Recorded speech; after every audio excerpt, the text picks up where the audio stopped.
I'll tell you something else. The fun thing. We are still together, and you guys are actually the first people that I can tell this to, because it only came official a couple of days ago. We are now officially in a relationship. Thank you. Not only that, we are in an open relationship. Very different noise. You're nodding. Come see me after the show. No, fair enough. Very much not an open relationship? No, fair. Look, monogamy is, for some people, it's not for me. It's the first time I've done the open relationship thing. I like it, right? I highly recommend it. She was the one who suggested that we should do the open relationship thing. I think she suggested it because she's a lot better looking than I am. So she assumed that she would get a lot more sex than I do. But she forgets that this is my job. And so every night of the week, there are hundreds, if not tens, of women who do get to hear how big my tongue is. So I'm also very competitive. It's currently 4-2. Not bad for a pandemic, though, is it? I'm not going to say who's winning. Obviously, that's not important. What I would say is the important stat is when it comes to who's had sex with more women.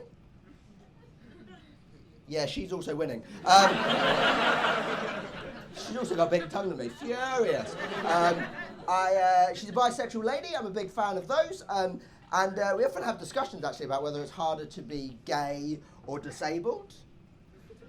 Guys, you can relax. I'm not going to ask you guys to vote on it. It'd be pretty fucking awkward in the middle of a gig. I just stop to ask any one of you whether or not you think it's harder to be gay or disabled. Like, particularly if I'd already spoken to someone, I don't know, in the front row, and they couldn't decide who their favourite disability was. It would just be awkward if I turned to them and I said, what's it harder, being gay or disabled?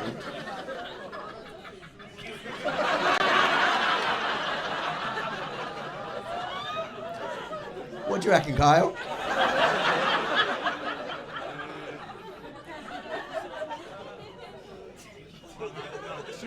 Disabled. Well done. Brilliant. No, fair enough. Thank you very much for answering that question, right? Again, I asked that question to loads of people, and most people sit on the fence, right? I appreciate you didn't. I'm not going to sit on the fence either, mainly because if I sit on the fence, I can't get off. It's the silliest joke of the show.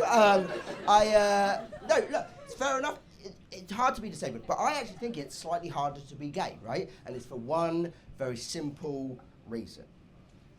I never had to come out to my parents. I have thought about it. I know exactly how I would do it. I would wait until I was 18 years old, right? Because you want to be sure of these things, because it could be a phase. It could be pins and needles, you don't know. Guys, it's not pins and needles. I literally know hundreds of disabled people, and none of them have ever turned to me and gone, hey, Aaron, I'm not disabled anymore. Turns out I just sat on my foot for too long.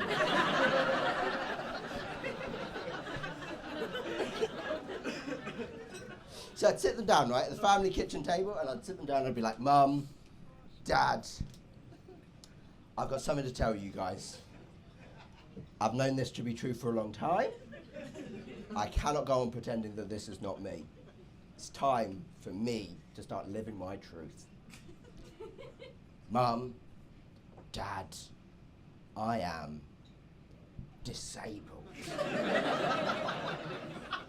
And my mum is a lovely, liberal woman. She'd be over the fucking moon. Like, oh, Aaron, that's fantastic news. Always had an inkling. Always thought he didn't want to say.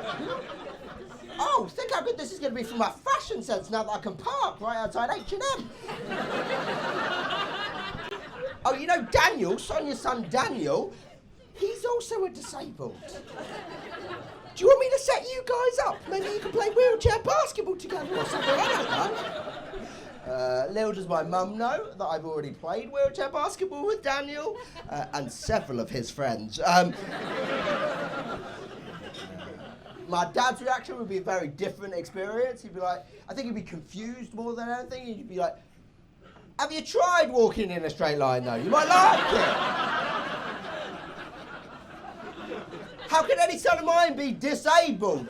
I've never had a non-able-bodied foot in my life. All right, there was that one time at uni I used a disabled toilet, but it ain't crippling if you don't sit down. Like, what are you on about? Like, don't think I'm prejudiced or nothing. I just don't think it's natural.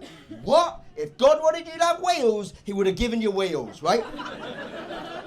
That joke works better from a wheelchair. We all know that. We can all move on, right? I know who I am, right? I see anger, I respond with anger. I go, I didn't choose to be this way, okay? This is just the way that God made me. And he'd go, fine. If you want to be disabled, be disabled. See if I care. But there's none of that funny business in my ass. If you're going to live under my roof, you're going to obey my rules. Now go upstairs to your bedroom. I said, that's the fucking problem. Yeah, I think we can all agree that I got way too angry there for a very hypothetical situation.